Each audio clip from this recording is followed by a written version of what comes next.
اعوذ باللہ من الشیطان الرجیم میں اللہ کے پناہ مانگتا ہوں شیطان مردود سے۔ وَأَقْسَمُوا بِاللَّهِ جَهْدَ أَيْمَانِهِمْ لَئِنْ أَمَرْتَهُمْ لَيَخْرُجُنَّ قُل لَّا تُقْسِمُوا طَاعَةٌ مَّعْرُوفَةٌ إِنَّ اللَّهَ خَبِيرٌ بِمَا تَعْمَلُونَ۔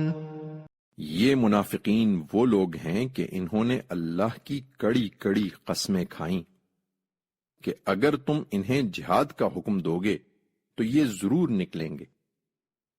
کہہ دو کہ قسمیں نہ کھاؤ، تم سے دستور کے مطابق اطاعت چاہیے، اللہ یقیناً جانتا ہے جو کچھ تم کر رہے ہو۔ قُلْ أَطِيعُوا اللَّهَ وَأَطِيعُوا الرَّسُولَ فَإِن تَوَلَّوْا فَإِنَّمَا عَلَيْهِ مَا حُمِّلَ وَعَلَيْكُمْ مَا حُمِّلْتُمْ وَإِن تُطِيعُوهُ تَهْتَدُوا وَمَا عَلَى الرَّسُولِ إِلَّا الْبَلَاغُ الْمُبِينُ۔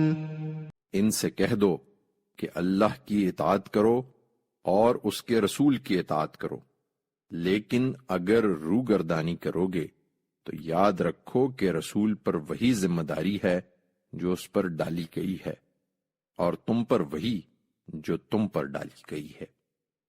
تم اس کی اطاعت کرو گے تو ہدایت پاؤ گے، اور رسول پر تو صرف صاف صاف پہنچا دینے کی ذمہ داری ہے۔